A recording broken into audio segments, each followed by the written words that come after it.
Alright, I'm going to do a long format video on this just because it's kind of fascinating at this point. No one can figure it out. We've had 4 plumbers here now, I think.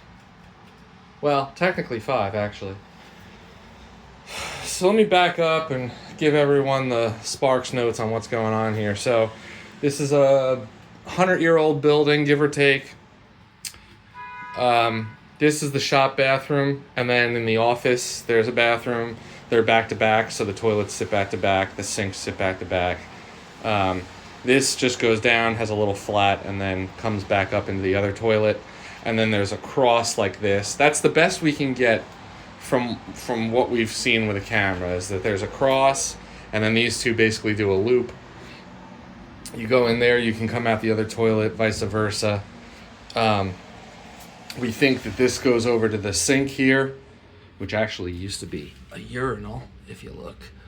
But this is the original sink drain, which goes into that pipe also, we figured out.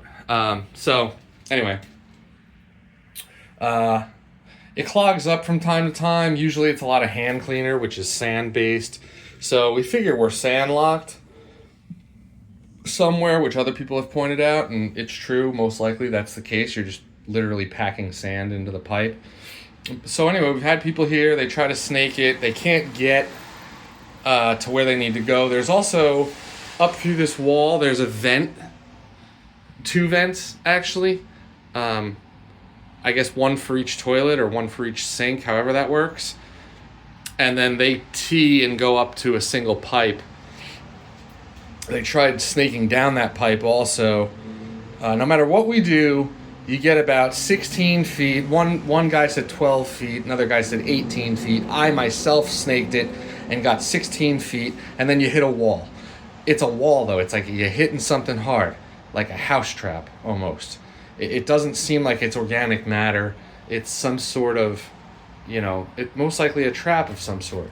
Now, when the one guy was snaking here, all of a sudden he starts hearing noise outside. We come out of this bathroom. Here's the bay door. There's a pipe right here that's broken off in the concrete. We didn't know that was there because this was full of flowers and shit. So he comes up out of there, sees the tail of the snake over here, realizes that that's there, thinks it's a clean out. But he's not sure. They can't snake it.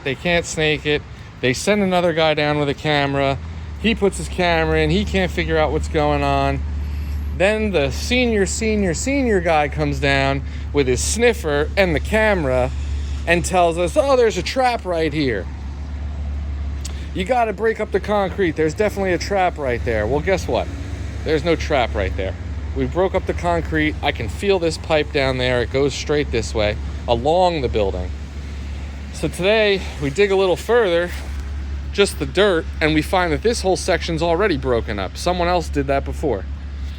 Underneath that, who knows? It was raining all day. Now it's friggin' snowing out. It fills up with water too fast. Both these holes just fill up with water.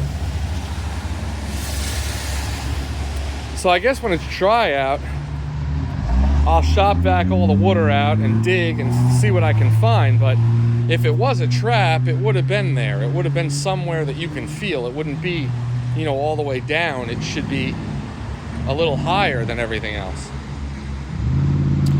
Or have a port that sticks up. So anyway, that's where we're at with this thing. Regardless of what it is, sand, condoms, someone's aborted fetus. It's a public bathroom over there. People come in off the street, go in there, do whatever they're doing, and then walk out. They don't even come here for service. It's crazy. People have some balls. So anyway, the fact remains that anything could have been flushed at any time. There's really no way of knowing. But regardless, we got to find out if there's a trap or whatever, because we've now had 4 snakes.